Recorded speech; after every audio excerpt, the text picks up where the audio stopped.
This is a public record podcast on CPAC, the Cable Public Affairs channel. At the Montreal International Security Summit, journalist Francine Pelletier moderates a panel discussion on foreign interference. The panel includes Yaqiu Wang, research director for China, Hong Kong, and Taiwan at Freedom House, along with journalists Robert Fife of the Globe and Mail and Terry Glavin of the National Post.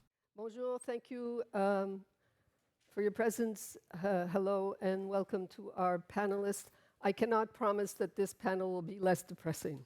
In fact, I'm hoping it's going to be more depressing because I would like to reiterate also after Evan Solomon and others and Kyle last night that we really don't know enough about this subject. It hasn't landed in the public imagination despite all the work that some investigative journalists have been doing in this country and which you're going to hear about. But also, as Kyle mentioned last night, I think even our own leaders are not cognizant enough about the issue, and that, I think, is a problem. What I'm hearing, and I've been listening since last night, is that we really, not only don't we know enough about it, we are not doing anything about it. So, without further ado, this is also a panel that is looking into how China is involved in foreign repression. But because this has been such big news all week in Canada, I cannot not start with the question about foreign interference in terms of India. India having been designated with China by a commission, a parliamentary commission, as the two main threats in Canada. So this time, the allegation are not just coming from our Prime Minister, who you will remember got up in the House of Commons last year to point a finger to India about the commandeered murder of a Sikh activist in British Columbia. This is the RCMP this time that is wading in, saying things like more than a dozen credible threats to life against members of the Sikh community in Canada have occurred. The Indian government agents, including the 6 diplomats expelled, were based not just in Ottawa, the capital, but also in Vancouver, Toronto, and other cities across Canada. So the question is, already this is unusual. It's unusual behavior for countries to air allegations in public. And it's unusual for the RCMP to air allegations without any charges having been laid. This is not, no one is being very specific here. So the question, I think, the first question will be to you, Bob. You wrote about this week. Just how big is the threat from India to Canadian democracy and institutions? Okay, well, first of all, let's put this in context. This was a stunning thing that happened on Thanksgiving. I was involved in it right away, trying to nail it down. But we have to understand what was going on here. The Prime Minister was going to appear before the public inquiry on foreign interference, an inquiry that has shown that this government has not taken Chinese interference very seriously, or in fact, interference by India very seriously. And the result of that stunning news conference and the allegations and the removal of the 6 diplomats sent a strong message. Look at me, I'm really dealing with this stuff really seriously. And and just go back, the Prime Minister's National Security Advisor, Nathalie Drouin, and the Deputy Minister of Foreign Affairs, David Morrison, gave a briefing to the Washington Post last week to outline all of the allegations that the Post had, which are very significant, including the attempts to kill, including a murder of a man in Winnipeg, as well as Najjar, and one other person we don't know. But they provided all that information. And then on Saturday, the Deputy Commissioner of the RCMP and Ms. Drouin and Ms. Morrison met in Singapore with officials from the Indian government. So this was well planned out. They wanted to make a statement, and I think it was largely because of the Prime Minister's appearance before the public inquiry. Last year, in May, when the first report of the Commission came out, the day before that, they announced the arrest of people in the Niger thing. So there's a lot of politics involved in here. Having said that, this is a very serious issue. We cannot have Indian agents wandering around this country, killing people or intimidating and bullying people who are Khalistanis. This is this is a free country. People can say whatever they want as long as they're not engaged in money laundering or terrorist funding. They should be able to say whatever they want. And China hasn't gone to this point yet, but India is doing this, and we, all democracies, have to take this seriously. And I think, and it's unfortunate that we really haven't had the United States and other countries be as strongly supportive of our position, and I think that's a very disappointment, and I'll let other people speak. Terry, India is, of course, scoffing at this, saying Canada isn't significant enough. It's just not a heavy enough hitter on the world stage to be bothered with. What's your response to that? Well, that's quite correct. But Canada is significant in respect of Canada being the source of the worst and bloodiest decades of terrorism in India over the last half century. Plotted and planned in Canada. I confess, I gotta say, I think what I'm gonna say is gonna be a bit discordant. Because, the indignant tone that we've become used to taking with respect to the issue of India, which is simply not in the same conversation as the more important discussion about the influence of the Chinese Communist Party in ruling circles in this country. In the case of India, basically, if I can make a long story short, you have Narendra Modi and Justin Trudeau, and they have backed opposing sides in a gang war in the Punjabi underworld. You have a number of individuals that the Indian government has asked the Trudeau government to extradite to India to face significant criminal gun running, terrorism charges. And those individuals are now alleged to be collaborating with the government of India in all kinds of nasty criminal activity in Canada. And I do have a lot of sympathy for the RCMP in this, to say nothing of the general public, because of the shifting alliances in the Punjabi gangland underworld. You've got the Brothers Keepers gang, you've got the United Nations gang, you've got the Bishnoi guys.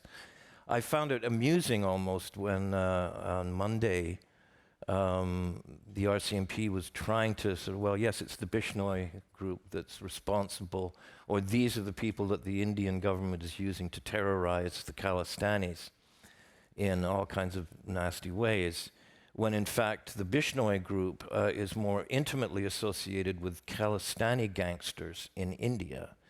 And the leader of the Bishnoi gang is actually a fellow by the name of Goldie Brar, because Bishnoi himself has been in prison for a decade. And Goldie Brar is right here in Canada, and he's been directing a crime wave across the northern portion of the Indian subcontinent for a few years now. So you get Khalistanis who are allied with criminals who are allied with the Modi government, who are harassing and intimidating and terrorizing Khalistanis in Canada, and it's all very bizarre. But I'm sorry. Sorry. Canada doesn't come to this with clean hands, is what I'm saying. It's not coming with clean hands. But why is the RCMP speaking up now? I mean, it's only mentioned that this is an extraordinary situation compelling them to speak. But it's not. They're not being specific. They're not putting. And there's nothing. That's because of the foreign interference inquiry and the Prime Minister's appearance. Okay. They said nothing new. There was nothing new in what the RCMP said. All right. Yeah, Joe, Monday. how there's also similar activities happening in the United States. There's been a man indicted. He's for a murder. Canadian, actually. He's a American Canadian. However, the American are dealing with this quite differently in a much more understated, classic way. Can you? The Americans understand the complexity. The Americans understand that the Indians actually have a case. I'm asking. I'm sorry. Joe. No worries. I think in the U.S. Wants India in its effort to counter China, and countering China is almost always a priority for the U.S. In the scheme of great power competition, and the U.S. has been quartering India for quite a while. And I think a couple of years ago, Biden invited Modi for this flashy state visit. So I think that's definitely a concern for the U.S. government. Not that I agree that I think the U.S. government should apply the same standards consistently, regardless of the country who is doing the transnational repression. But that's a part of a concern. But also, I think the U.S. is doing differently. So they they kind of design a scheme of having the guy to go to the Czech Republic, then try to extradite the person from Czech Republic. So they're doing the prosecution. They're, I think it's a different way, a different approach. So I agree with the more doing it more understated, but it's also a different approach. But it's very political. You're saying they need India on board to be able to counter China. They don't want to put them off. Is that it? Yes, and I think for Canada, probably the great power competition is a less concern because Canada is not the U.S. It means who is the number one in the international world order. So that's for the U.S. there's always this priority of great power competition. Mm-hmm. So let's move on to the main topic of the day, which is China. We've heard already some pretty harrowing stories.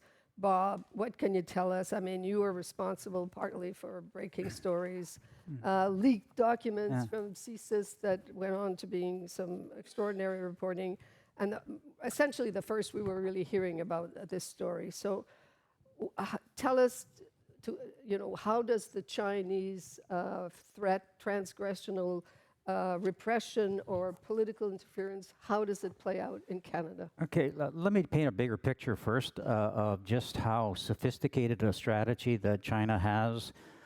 It's got its tentacles in so many areas of Canadian society. The principal things is, first of all, they want our technology. They want our brain power. They want our research. And then they want to get our resources, which they need for their manufacturing base and for high tech and AI. And then they want to make sure that they can mute criticism of China. And they do that by going after dissidents and critics and politicians. And it's very, very sophisticated. They co-opt business leaders. They co-opt elites. They provide funding, research funding to universities, which frankly has now just been stopped because of stories that we did that showed that universities were cooperating with Chinese military institutions, which is just stunning if you think what was going on, but it was. And they're at every level. They are involved at the municipal, provincial, and federal level in electing people that they believe will be influential to them in parliament or city councils. And they are in our parliament, they are in our city councils, they are in our provincial legislatures. And a lot of this stuff has been detailed in the CSIS documents that we have. So this is a very, very serious threat, something that CSIS has been warning about for many years. Now, to go to the whole point of the dissident community, the diaspora community, look, there's a large Chinese-Canadian community here. It used to be mainly from Hong Kong, but now it's largely from mainland China. And these people are very vulnerable. They can control the visas. They have family members back in China that they can threaten. And the Chinese consulates act as the agents in the provinces, and they have proxies. They more or less have taken over most of the community organizations now in Vancouver and in Toronto and in Montreal. And these community organizations are very, very powerful because they silence dissent, but they also are used to help elect people to Parliament. And they use a variety of methods of doing that. One is they get students to work free on campaigns. We saw that in the case of the Han Dong, for example. Well, perhaps you could tell us a little bit about, because that's quite a story, the Han Dong story. Yeah, well, CSIS has got a lot of evidence that the consulate organizes students who are here to go and work on campaigns for free. They also provide money under the table to candidates, and they also will get businesses and their employees to contribute money, and then they're reimbursed minus the campaign rebate or tax rebate. And in terms of, and Han Dong is a classic example of that, because they got about 200 Chinese students in 2019 to go and vote for him. The consulate told them if they didn't go, they wouldn't get their visa renewed. And they also provided them with fraudulent documents so that they could go and vote. That's going on here, and Han Dong is not an isolated case. So this public inquiry really has to tighten up the nominations and leadership races. We've made some significant progress with Bill C-70, Foreign Agent Registry, which will soon be coming on. Foreign interference is now a criminal offense. There have been changes to the CSIS Act and the Security of Information Act, which makes it easier for CSIS now to warn the public or people without worrying about being charged themselves for revealing classified information. So we've got some significant things, but there's still some loopholes here. And one of the biggest loopholes is nominations, because if you win a nomination in a safe liberal riding, you're there forever. You don't have to worry about the election, you just got to get the nomination. So if the nominations are fixed by outside foreign powers, we now have elected somebody who's now sitting in Parliament. That's how serious it is. And how many people have we elected to Parliament who were manipulated by the Chinese government? Well, the NSICOP has not told us how many, but we know that they say there quite a number of parliamentarians have either wittingly or unwittingly been coerced by foreign powers. That's, frankly, it's largely China, but it would also be from India as well. I don't know the numbers of that, but we know the Prime Minister was out there yesterday saying some of them are conservatives, and we know that some are liberals and some are New Democrats. The numbers, I don't know, but it's probably in the neighborhood, perhaps, of 9 or 10. Mm-hmm. Mr. Terry, you interviewed someone who did an inquiry and went and who himself presented himself as, I think he was called James Bond, right? Oh, yeah, that was funny. Yeah, James Bond joined the Liberal Party, and as a Chinese national. Well, yeah, he was a fine young fellow, actually, a very smart young researcher. I think he wrote a piece in CIGI Journal about. Well, look, the Prime Minister, either today or yesterday, said he sees nothing wrong with 14-year-old foreigners voting for candidates in the Liberal Party, and indeed the leadership of the Liberal Party. And non-Canadians too. Yeah, foreigners. Yeah, I hate to use the word foreigners, but by that I mean people who are not Canadian citizens or permanent residents. Foreign students, 14-year-old, okay, you can choose, get all your friends to choose the next leader of the Liberal Party of Canada, and no one would know.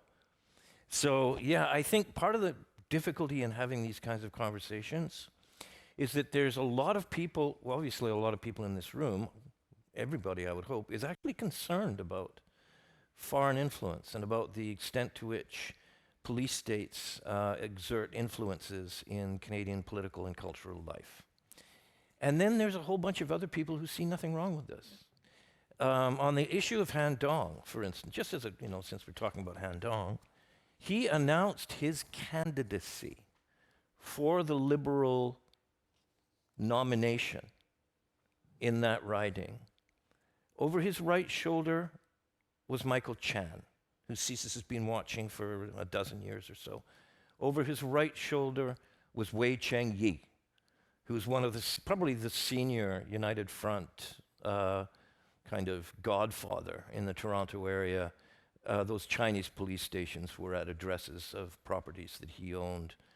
He was mobbed up from the beginning, and I hate to tell tales out of school, but I talked to Jerry Butts, who we used to be very chummy. I talked to Jerry. I says, Jerry, are you kidding me? This is your guy? And he said, yeah, didn't see anything wrong with it at all. Didn't see anything wrong with it. So I think that's a great problem that we're confronting here. It's a completely different value system, a completely different understanding of what Canadian sovereignty means, about what Canada is as a nation state. So you've even written that is the term foreign interference really the right term? Is it not rather mutually beneficial collusions and collaborations between hostile foreign actors and Canada's politicians at all levels of government? God, that made me sound terribly wordy. Yeah, well, I mean, foreign interference is, really what we're talking about here is collusion. Collusion with foreign powers. I mean, is it foreign interference if it's solicited and welcomed?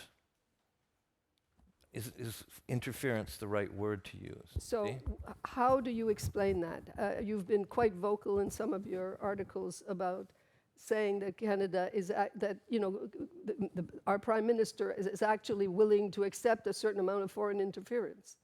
They don't. I don't know if he sees it as foreign interference. I mean, here's the guy, bless his heart, came into office with this notion of Canada as a post-national state. Someone riddle me this. What does national security look like in a post-national state? So, I think this is the kind of conversations that Canadians need to start having. And they will probably be quite bruising, but the conversations that we need to start having is, what are we trying to protect? What do we mean by Canadian sovereignty? What do we mean by Canada? What are our values? And we do have a significant cohort, mainly around the Liberal Party of this country, comes through the Canada-China Business Council, the Desmarais family, Power Corporation, all that stuff. And the Mandarin bloc, which has emerged as so powerful in recent years. And there's probably at least a dozen ridings in Canada where you cannot get elected dog catcher without the say-so of the local United Front overlord. Mm-hmm.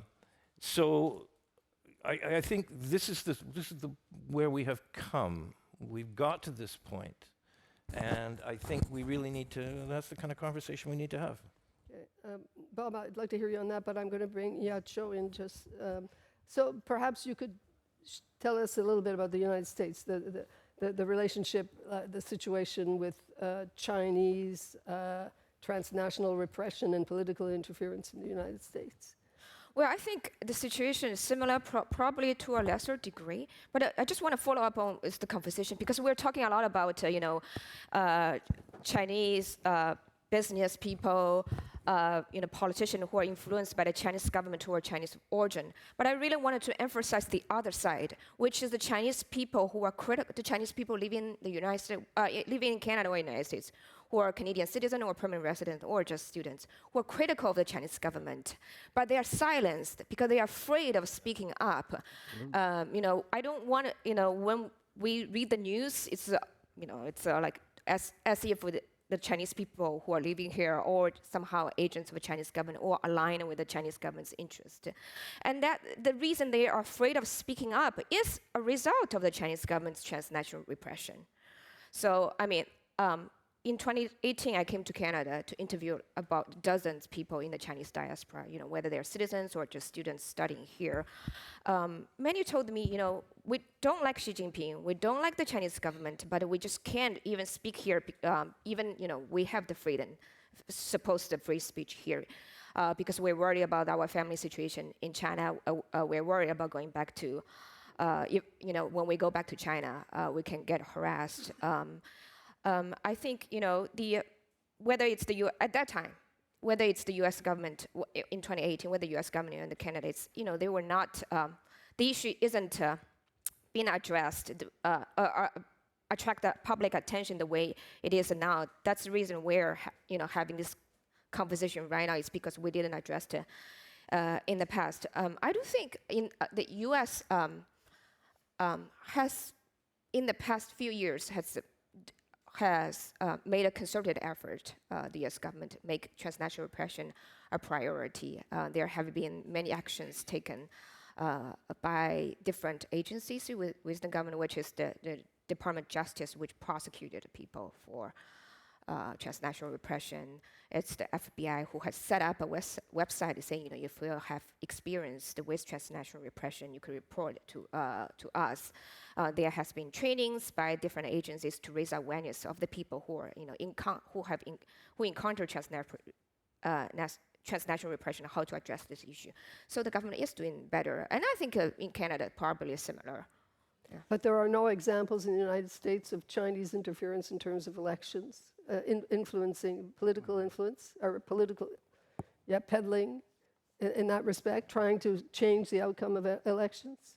I mean, recently the government has prosecuted a top official for the New York governor, for two New York governor. Her name is Linda Sun. I mean, she works for a pretty high level of officials, not at the federal government, but at the state government level. So there were evidence that she was trying to stop the governor from meeting Taiwan officials, trying to remove a mention of the Uyghur, the human rights situation in the Xinjiang region in the New York State governor's speech. So there are definitely interference activities, but I haven't heard it to the in the level that has what happened in Canada, especially not in the level that changed the outcome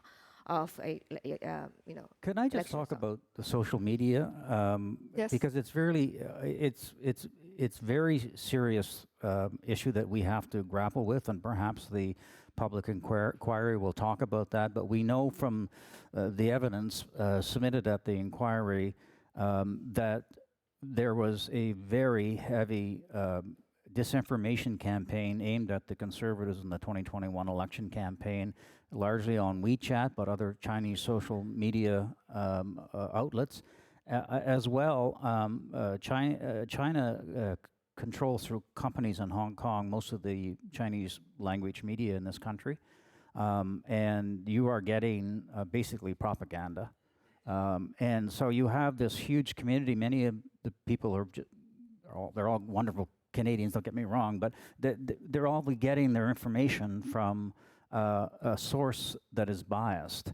And we have to figure out a way, and perhaps we should be just banning WeChat in this country because it's complete misinformation. Aaron O'Toole believes that they lost about 8 seats in the last election campaign because of disinformation that was peddled by China. So this is a really serious issue. I mean, you can see the when I said there's tentacles everywhere, it's everywhere. Yeah. Mm-hmm. Terry, what about that? Have you seen that? Yeah, speaking of Aaron O'Toole, his leadership campaign, or pardon me, his leadership really foundered on the rocks at least partly, of Chinese interference within the Conservative Party itself. And in the leadership race for his successor, you had a couple of candidates, significant candidates in the Conservative leadership race who were pretty well mobbed up. The degree to which one of them, Patrick Brown, was aware, maybe he's just an idiot. I don't know, maybe he's an idiot. But Jean Charest, I mean, I'm sorry, the Liberals are not alone, I guess, is what I'm saying in this. The Liberal Party has been captured by this phenomenon since 2015. The Conservative Party has been harassed and enfeebled by the phenomenon Why for about that long. 2015? Sorry, why 20? That's when Justin Trudeau was elected. Yeah. Okay. So, so you're saying that this is all being facilitated by notably by the Liberal government. Well, yeah, but you see, this is the problem. How can you criticize these people, say bad words, or even, use words like collusion, when they don't see anything wrong with it? I think this is the thing to really keep your eye on. They don't see anything wrong with it. And how is it when we know that, that China is becoming the next world power with its disrespect of human rights and et cetera, how, Bob, can we look the other way?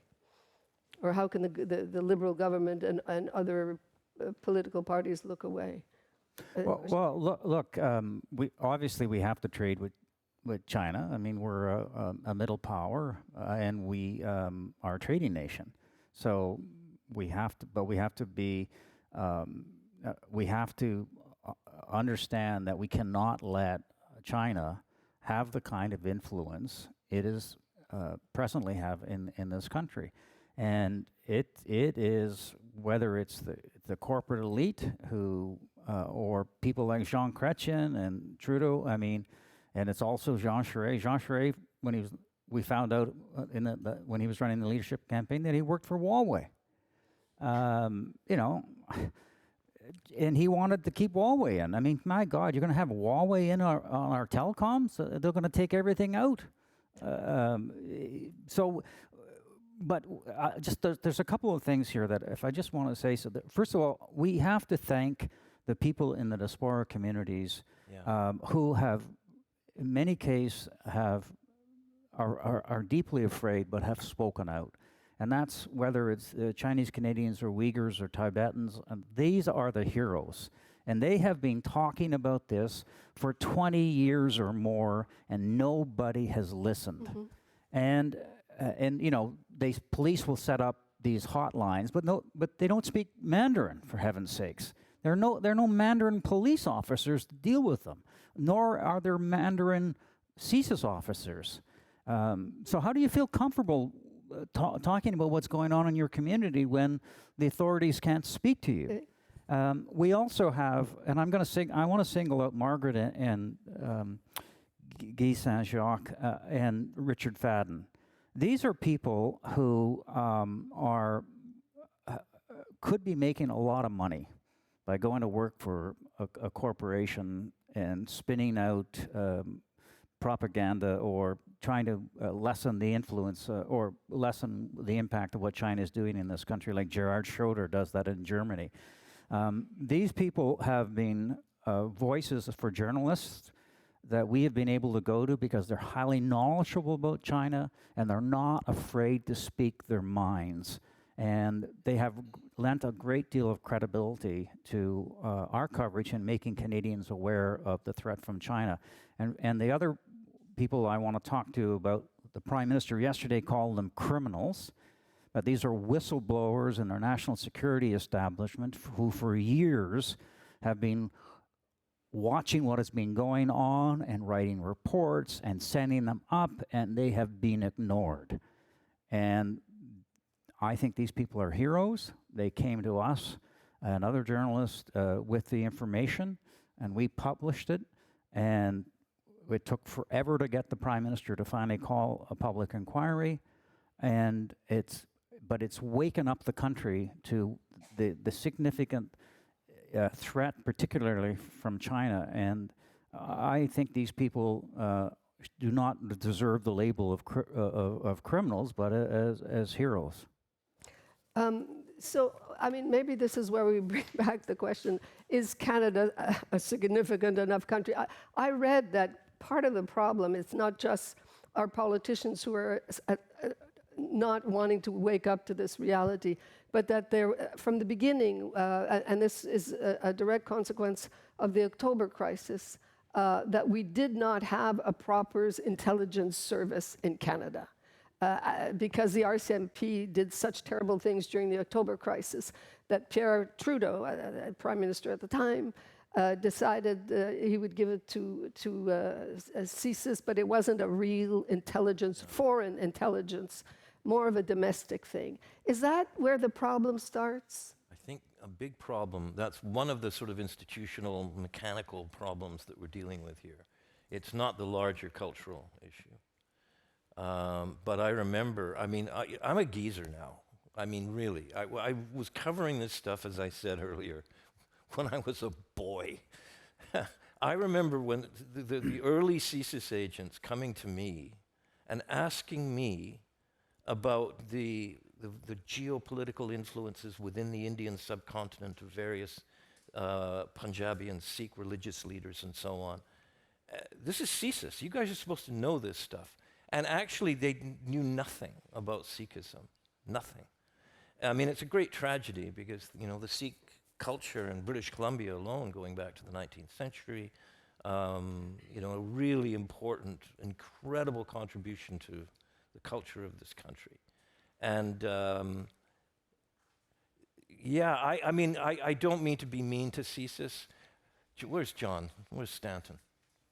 Now, he's a good man and a smart guy, but I wouldn't have, you know, former CSIS specialist on Sikh separatist issues that high in my CV.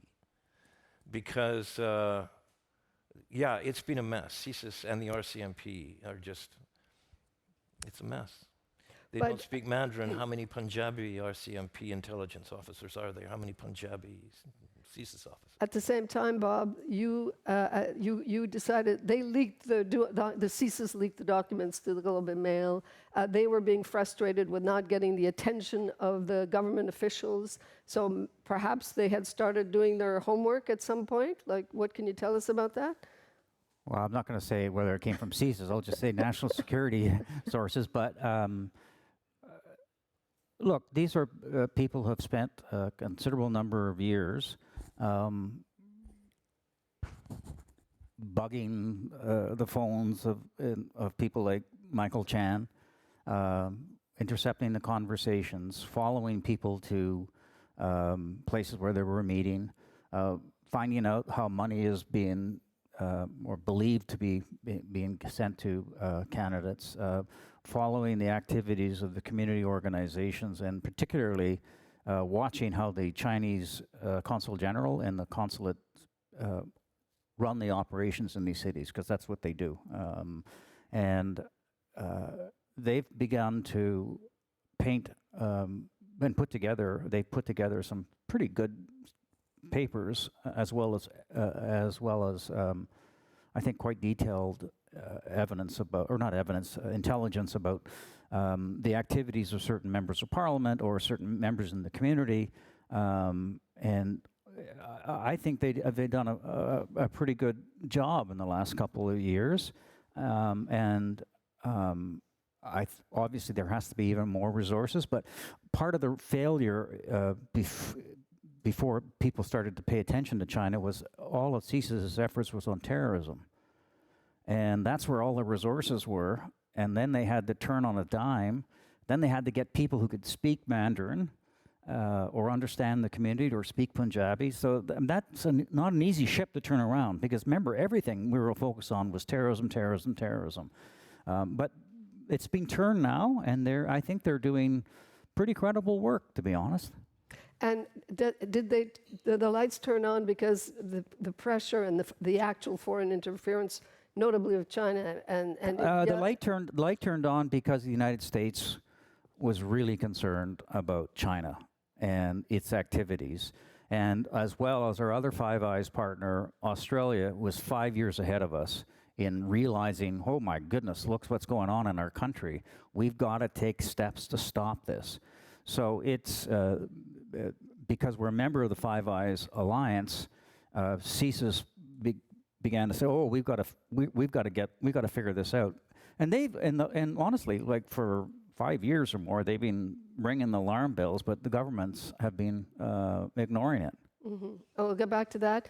Yaqiu, what can you tell us about the American being on top of this issue, or at least digging in their heels in terms of Chinese foreign interference? Just by hearing you guys talking, I do feel America has done a better job on this. You reckon?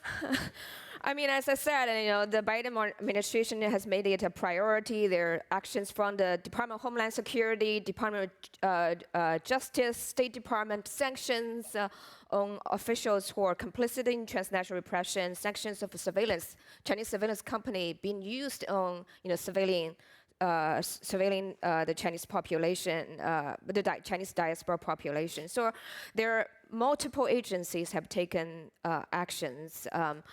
But that being said, those are positive things, and I think they should continue to do it. I'm also observing the problems that are arising from those actions. I've been talking to the Chinese diaspora in the U.S. who, the FBI have approached them, say, let us know who are surveilling you, whether there are people harassing you.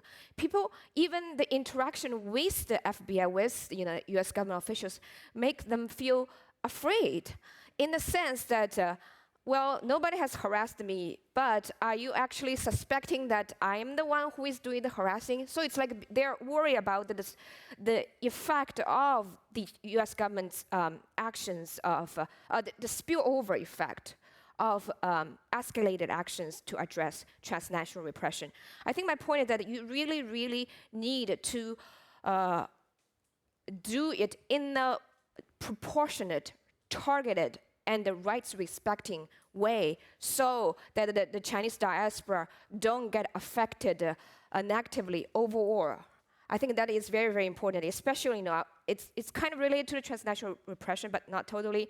I mean, during the Trump administration, they had the China Initiative, tried to root out, industrial espionage in the scientific community, especially at the universities. They try to, get the people who are stealing intellectual properties at the U.S. Universities, national laboratories. But they had some pretty bad prosecutions that the Chinese scientists who are some of American citizens, some are not, who were wrongfully accused of stealing intellectual property, or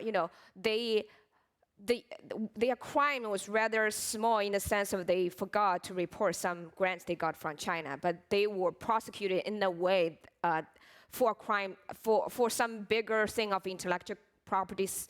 Espionage that did not commit. And the effect on those people, they had to deal with a loss, they had to borrow money, and their reputation is entirely ruined, and they got dragged out of bed during the middle of the night, and they're still suffering the trauma from the wrongful prosecutions. And of course, those are just people who are affected. Then it's the entire community, the Chinese scientific community, the Chinese engineers, programmers working in the US are feeling, am I going to be the next person who is going to be affected? So, I keep wanting to emphasize the point that, yes, we need to address transnational repression. We need to address foreign interference. We need to address espionage, but we must do it with carefully, do it in a rights-respecting way. The United States is a deeply divided society, but there is a bipartisan consensus on China. We got to stop them sucking out the technology out of out of the United States and Western countries. Stop them from stealing technology, and to stop their universities from providing them with leading edge research. But the FBI is much more serious about this than the RCMP. There have been, almost every couple of weeks, somebody's being charged in the United States with very serious violations of either stealing technology or in the case of the police stations, they arrested people and charged them in the police stations. What did we do with the people at the police station? We park a squad car outside. Maybe that'll frighten people away. Tell us, because I find that quite harrowing that there's some 30 police stations, community centers in various communities, Chinese communities, which have been turned into police stations. How does that work? Like, how do they do that? Well, they take over a community center, and then they have sometimes they're Chinese nationals, sometimes they're Canadian citizens, but who are agents of China, and they are there to sometimes to help people maneuver stuff that they may need in China, but it's also just a way to keep tabs on what people in the community are doing, and if you're being critical, they'll call you in. So it's a frightening thing. But in the United States, the FBI has taken this really, really seriously. They've arrested people. They've charged people. Nothing has happened here in this country. In fact, even when we try to go after people for like there was an instance of a Hydro-Quebec person who was charged for stealing technology. The case was blown out because the RCMP didn't put enough, just had a bad case. And we need to get far more serious about this. So just in terms of transnational repression, like community centers becoming police stations, Terry, is it because they're afraid to call the police, or they think the police are not going to do anything about it, or are they not? They don't see the threat. How does I'm trying to get a picture of this. Well, the worst scenario is when you phone the police and discover that the police actually has a liaison conduit directly into the Chinese consulate. This happens in Vancouver. This happens in Vancouver. That the Canadian police. There's that.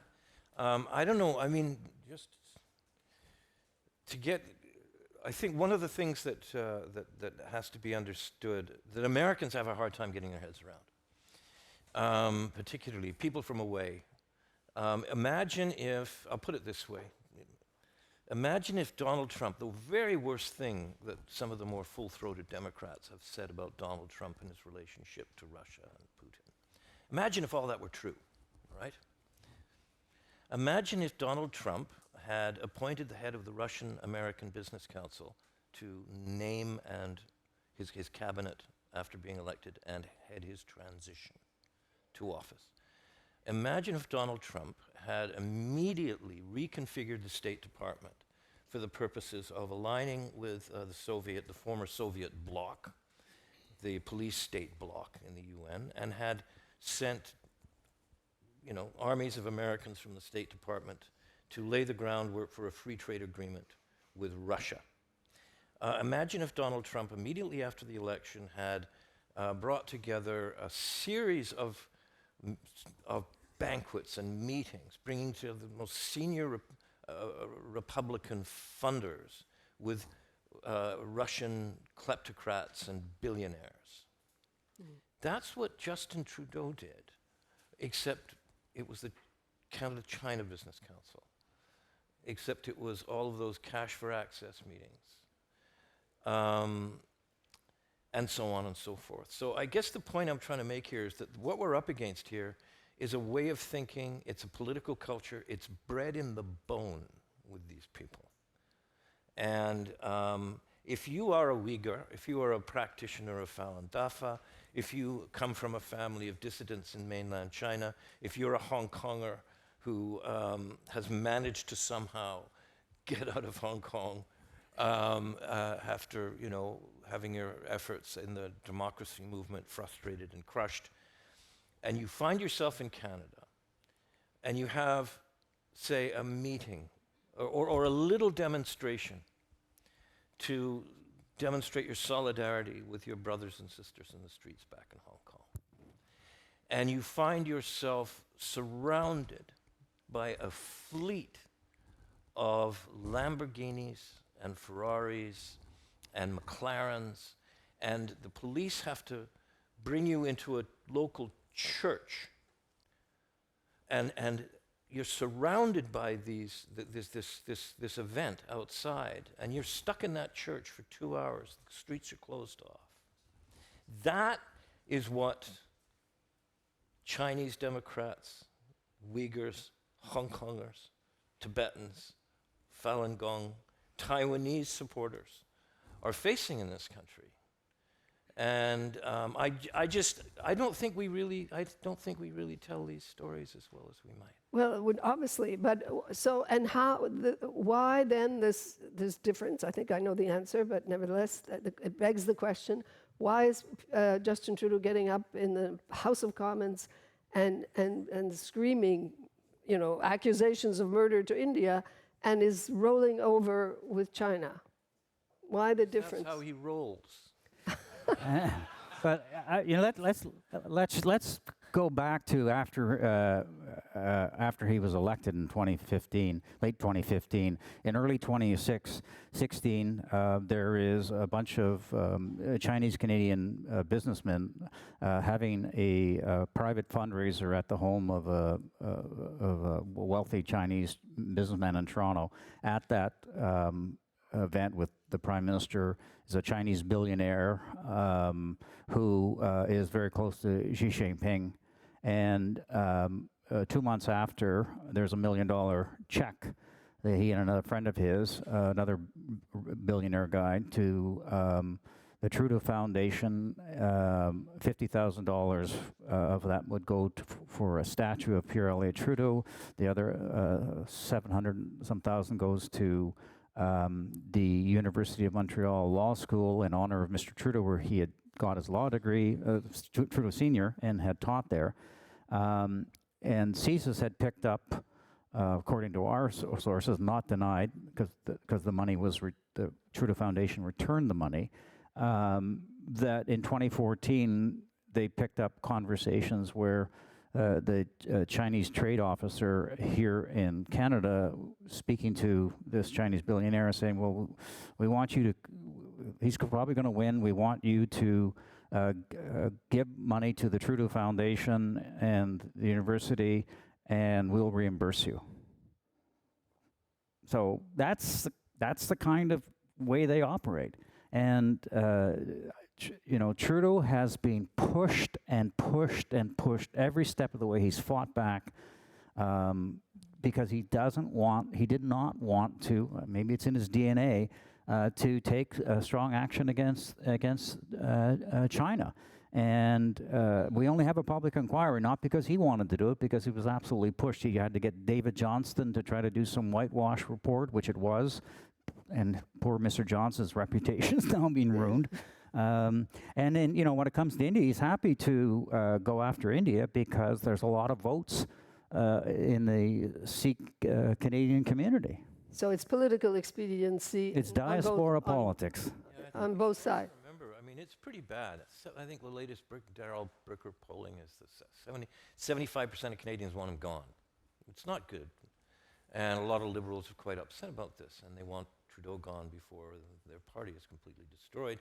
So we've got, you know, you've got the Liberal Party that may be competing for third or fourth place with the New Democratic Party, and the various sort of racial, ethnic, and gender constituencies that they're both fighting over become increasingly important. You've got, I think it's 900,000 Sikh, people who are followers of the Sikh faith in this country, 2/3 of whom were not born here. They're recently arrived Canadians.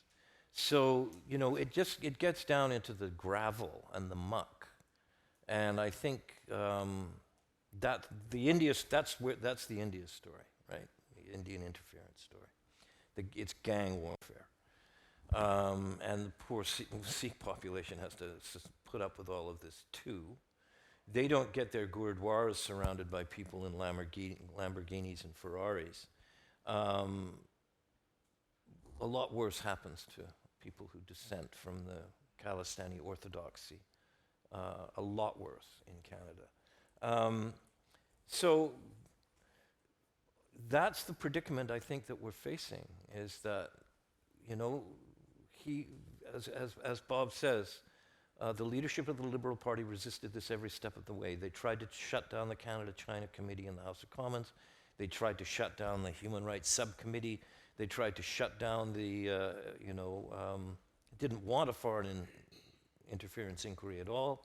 They appointed David Johnston, who was like, you know, the epitome of a comprador to run this whitewash inquiry, and that was laughable. That fell apart. The government does not want Canadians to know. And I think that's the story. That's really the story. Well, yes, that was my next question. So before we even raise our voice on the international stage about the abuse of Chinese abuse of human rights and rule-based orders, we have a lot of work to do on this. So is what's happening now, is anything working? Is it, first of all, we need to wake the Canadian people up. That's the only way the politicians will follow. Is it right, Bob? Yeah, look, I don't think the inquiry I think it could be better. A lot of the Commission Council questioning is very process-oriented. And I thank God that Justice Hogue agreed to allow political party lawyers to have representation, because that's enabled us to get a lot more information out. But nonetheless, it's been a very good process, because it's opened our eyes to what has been going on, that we have been reporting from anonymous sources or from documents, and now that stuff's being tabled, it's being discussed. We are educating the public about the extent of Chinese foreign interference in this country, and to some extent Indian foreign interference, and it's made it much more difficult for the Prime Minister to ignore. So, and I really hope that this inquiry will make recommendations, particularly on leadership and nomination contests, but also in terms of how do we deal with the social media disinformation campaigns, which are huge. It's a growing problem around the world, but it's one here we have to deal with in Canada as well. So, look, I don't think I think we could have had it could have been a better inquiry, but it's doing the job, and the timeline was so short. In any case, I mean, she's got to get this final report out by the end of December. So, I think Canada comes from the U.S. I mean, they have more experience, are doing better, and they have done the right thing. They have made some mistakes. So I think the coordination between governments is also important. What are the mistakes? As I mentioned, I think the problem is not they're prosecuting people. The mistake is sometimes they prosecute the wrong people. So you really need the expertise to understand the specific tactics, strategies by the Chinese government in terms of carrying transnational repression, understand the language, understand the cultural context, so you can prosecute the people that should be prosecuted, should be held accountable, but not having a spillover effect negatively affecting a huge swath of population living in the United States, also living in Canada. Are you surprised by what you're hearing about what's happening in Canada? Oh, yes. I was like, what's going on with this Trudeau government? Yeah, it is very surprising, actually. Canada, the gentler, kinder nation. Terry, what's your thoughts about what's the inquiry, Bill C-70, the things we're trying to do? Well, I'm really reluctant to sort of trespass on the discipline of clairvoyance, right? Like, what's going to happen now? I think we have to understand that, whether we like it or not, I think Justin Trudeau is a dead man walking. That that by this time next year we'll have another government. It looks very much like it's going to be the Conservatives. That's just the reality, whether you want it or not. And I think the question is whether or not the Conservatives are capable of actually addressing China particularly, the issue of the very, very, very deep influences of the Mandarin bloc business class in Canada's political and economic institutions. I'm not convinced, by the way. I mean, you've got great people in the Conservative Party. Mike Chong, God bless him, wonderful guy. When you look at what the Chinese policy, foreign policy, questions of state-owned enterprises, human rights, immigration that was put together when O'Toole was the leader, when he was running for prime minister. It was just an amazing document. When you have young, progressive, left-wing Hong Kongers going, God, I might actually vote Conservative. It's kind of interesting. And then I really don't know whether Poilievre has the same fire in the belly for this kind of stuff. I don't think he does. And I think part of the reason is that they saw what happened to Aaron O'Toole. And they are not, every seat counts. They're not going to lose any of these seats. That's why it's so important that we take some steps now in terms of nominations and leadership contests, but also in terms of social media. I hope they come up with a package of recommendations that I think hopefully would be would be accepted by everybody. But I have no faith that Mr. Poilievre is going to be any different. And when you say what happened to Aaron O'Toole, you mean he was singled out by the Chinese government? Right, yeah. And it was a very sophisticated campaign against them. Can you...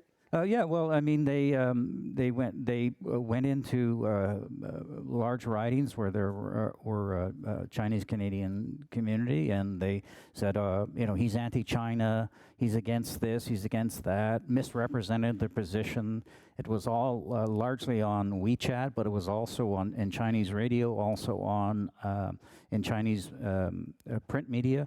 These are media organizations that are owned outside of the country. They're owned by people in Hong Kong, but controlled through in Beijing. So it's a very we've got a serious problem here because they control the propaganda and they can go after you very, very hard with misinformation. And look, let's face it. I mean, most people get on with their lives. I mean, they just read this. Oh, I didn't know this guy was.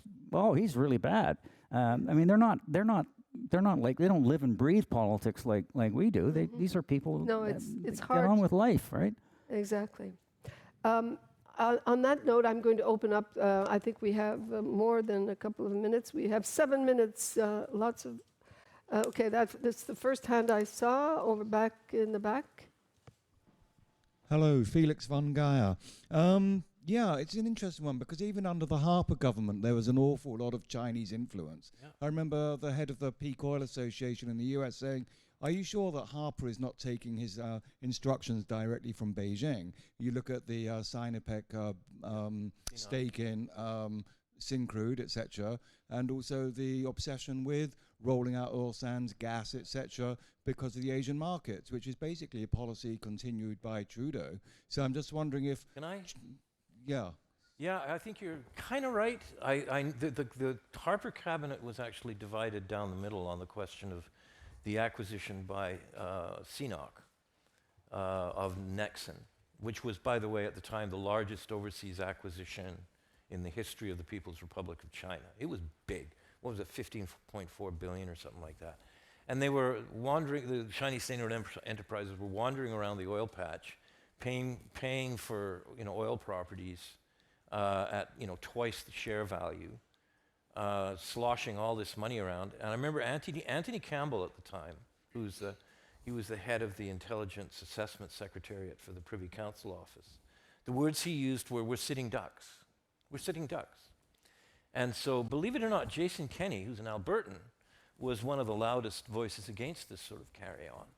And after CNOC Nexon, of course, Harper said, well, gosh, that's it. That's the last one of them. So things began to improve a little bit after that. But you also had, at that time, Martin Cauchon, former Liberal cabinet minister, you put it directly to these guys, do you really want to have, China's national champion telecommunications behemoth integrated into Canada's 5G networks? He's very explicit. He said, well, there's an old saying, if you can't beat them, join them. So I think there was that attitude that crossed over into some of the Conservative Party as well at the time, but they lost. Yes, the hand, monsieur, in the back. I guess we're 5 minutes. Okay, thanks. Hi, Sarah Cook. I'm a researcher, and I do a newsletter called Underreported China. So one question I have about the comparison between the U.S. and Canada is really on the legal side, not as much the political. You look at a lot of these prosecutions. So some of them are because people didn't register under the Foreign Agents Registration Act. It sounds like that maybe doesn't exist yet in Canada. It'd be interesting to hear what that is. But in other cases, it's bribery, it's stalking. I mean, what you described about someone giving money to a foundation and had been told by the Chinese government, like campaign finance laws. So I guess that's my question, is like, what's the legal framework in terms of the lack of prosecutions? Are there no laws that exist in Canada? That can be used? In Canada, that's okay, that's a really good question. Part of the problem is that CSIS cannot take its intelligence and turn it over to the RCMP. RCMP has to then take that and do it their own investigation to be able to get the kind of evidence that can be presented towards a court.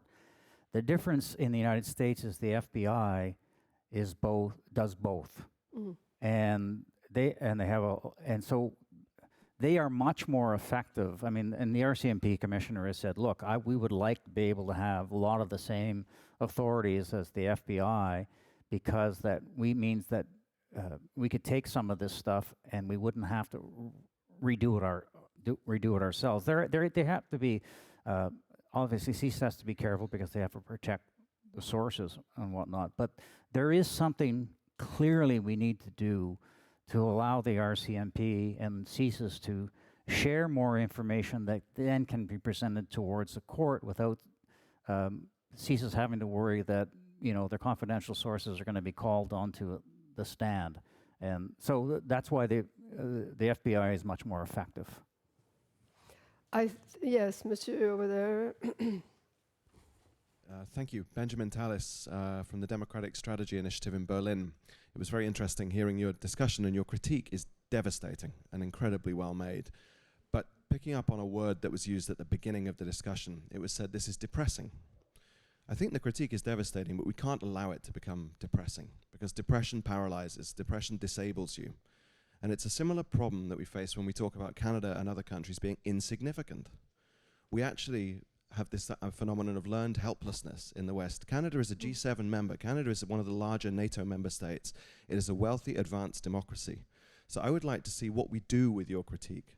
So, to follow the words of President Kennedy, we don't despair, but act.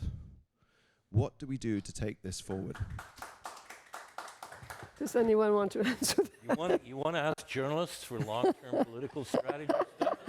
Yeah, no, it's not the right crowd. Impressed? I can cheer you up. Yaqiu Wang is dead, okay? He died this morning. He got whacked. I'm sorry, that puts a spring in my step. Well, you need, on the Indian stuff, easy. You need Trudeau gone and you need Modi gone. We're not going to have a relationship with India, really strong Indo-Canadian relationship is not going to happen until Trudeau's gone and Modi is gone. Look, on China? China, yeah. You can say. Go for it, Bob. Yeah. Look, we have lost a lot of respect on the international stage. That is true. A lot of virtue signaling, but we don't put our resources into the military, for example. As John Manley says, we talk a good game, but when they ask where's the money, Canada's gone to the washroom. So we do have a lot of work to do that. I mean, we need to. I mean, we're just not taken seriously. And it's embarrassing, frankly, and I feel bad about that. But hopefully that we've got to put some money, serious money into national defense, because that's what the Americans want. They want us. And David McNaughton, who was our former ambassador to Washington, says the only thing they care about is Canada, the borders, secure borders, and putting a significant amount of money into national defense. And we're going to have to do this because everybody else is doing that as well. But the Five Eyes community is really focused on this foreign interference, particularly from China. And they've reached out to Germany, as you know. Germany's been part of these discussions. Japan is part of these discussions. All the Western democracies are now working together to try to develop strategies, because this huge country that's the second biggest economy, fast-growing military, it's a threat to the whole world. And they're all working together, whether it's on the Quad or AUKUS or through G7. All of this stuff is working together, but we aren't players. Nobody's asked us to be part of Quad. Nobody bothered to ask us to be part of AUKUS. When there are significant meetings involving a lot of these issues, we're not even asked to be at the table. I'm afraid we won't, but you can have the last word. Yeah. I think it's the willingness to bear the costs. We're all worried about business. We're going to lose the business. We're going to lose the employment. We're going to pay 50 more cents for my shirt. Just the willingness to bear some cost for the purpose, for the human rights. Yeah, that's my concluding remark. Actually, here's one thing. All right, a hand for our panelists. Thank you for your attention.